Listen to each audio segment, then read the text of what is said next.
రైతులకు 47 లక్షల రుణమాఫీ వెంటనే 47 లక్షల రైతు రుణమాఫీ వెంటనే రైతుల పొట్టగొడుతున్న కాంగ్రెస్ ప్రభుత్వం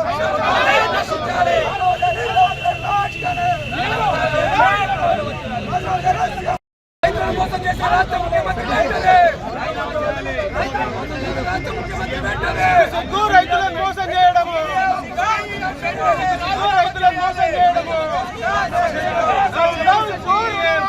టోపీగా మార్చిన రేవంత్ వైఖరి సిగ్గు రుణమాఫీని టోపీగా మార్చిన రేవంత్ వైఖరి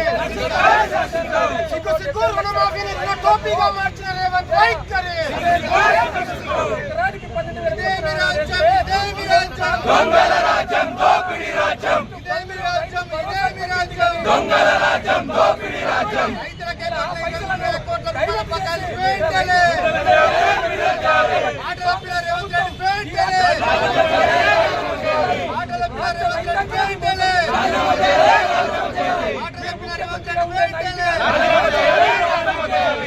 రైతుల పాలిట రాక్షసుడు రేవంత్ రెడ్డి వెంటనే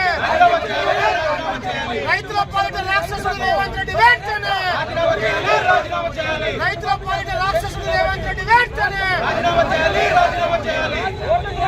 రేవంత్ రెడ్డి వెంటనే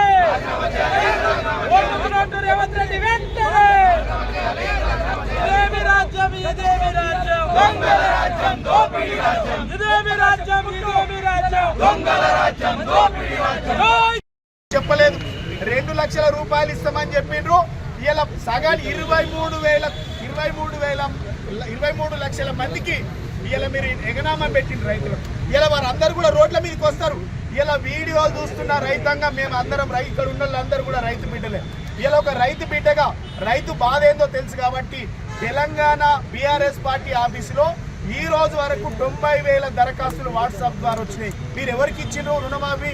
వీళ్ళు ఎవరికి ఇచ్చిండ్రు? వీళ్ళ మీ బంగమాలకు మాత్రమే ఇచ్చిండ్రు. వీళ్ళ ముఖ్యమంత్రి సభలు అందరూ కూర్చున్న వాళ్ళు ఎవరంటే కాంగ్రెస్ పార్టీ నాయకులు మాత్రమే. వాళ్ళతోనే చప్పట్లు కొట్టించుకున్నారు.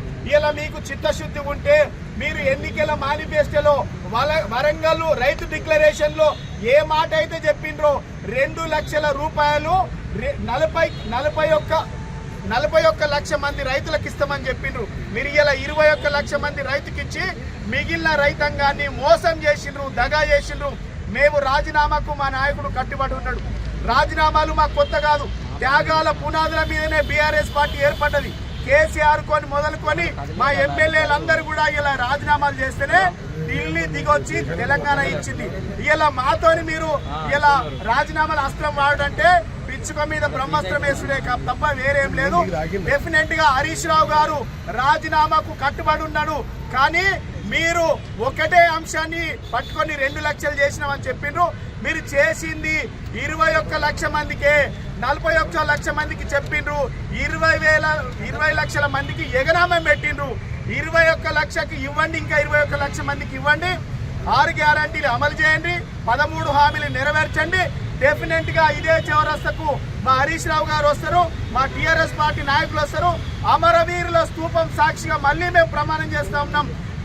డెఫినెట్ గా రాజీనామాకు కట్టుబడి ఉన్నాం. ముఖ్యమంత్రి రాజీనామాకు కట్టుబడి ఉండి, రాజీనామా మేము కాదు చేయాల్సింది, ఇలా చేయాల్సింది ఈ రాష్ట్ర ముఖ్యమంత్రి, ఈ రాష్ట్ర మంత్రులు ఎవరైతే తొడలు కొడుతుండ్రో, మెడలు ఊపుతుండ్రో ఆ నాయకులందరూ కూడా రాజీనామాలు చేయాలి. ఇలా రాజీనామాలు చేయాల్సింది మేము కాదు. రాజీనామాలు మాకు కొత్త కాదు. 6 సార్లు ఎమ్మెల్యే గెలిచిండు, 7వసారి మళ్ళీ ఒకసారి అసెంబ్లీకి వచ్చిండు.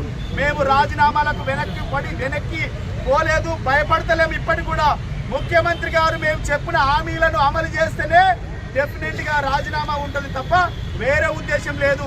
డెఫినెట్ గా రైతులను మోసం చేసిండు, రైతులకు ఆశలు పెట్టి రుణమాఫీ చేస్తానని చెప్పి మోసం చేసిన కాంగ్రెస్ పార్టీకి రైతాంగము బుద్ధి చెప్పాలి. ఈ ప్రాంతంలో ఉన్నటువంటి రైతు బిడ్డలందరూ కూడా ఏకం కావాలని కూడా ఈ సందర్భంగా గుర్తు చేస్తాం. రైతులందరికీ అర్థమైపోయింది సీఎం స్కామర్ ఉన్నాడు, స్కామర్ ఒక గ్యామ్లర్ అని చెప్పి రాష్ట్రంలో ఉన్న రైతులందరికీ అర్థమైపోయింది. నువ్వు రుణమాఫీ అమలు చేస్తావా? రుణమాఫీ కాదు, ఒక స్కామర్ గ్యామ్లర్ రుణమాఫీ అని చెప్పి నోటీస్ అమలు చేస్తా ఉన్నాడు కదా. దగాపడ్డ తెలంగాణకు ధైర్యాన్ని ఇవ్వడం కోసం, రైతులకు గుండె ధైర్యాన్ని ఇవ్వడం కోసం, తెలంగాణ రాష్ట్రాన్ని రైతు రాజ్యాంగం ఉంచడం కోసం రైతు భరోసా, రైతు బీమా, రైతు పంటల బీమా, రైతు బీమా, రైతు బంధువులకు అనేక స్కీములు అమలు చేసింది. రైతు రుణమాఫీని అమలు చేసింది. 1,00,000 కోట్లకు పైన నిధుల్ని నేరుగా రైతుల ఖాతాల్లో జమ చేసింది కేసీఆర్ గారి ప్రభుత్వం. కానీ నువ్వు అలా మాటిచ్చి మోసం చేసినావు కదా. రైతు నాయకులు, రాష్ట్ర ముఖ్యమంత్రి గారు, మంత్రివర్గం ప్రేలాపనలు చేయడం మానుకోవాలి. మీరు ఎన్ని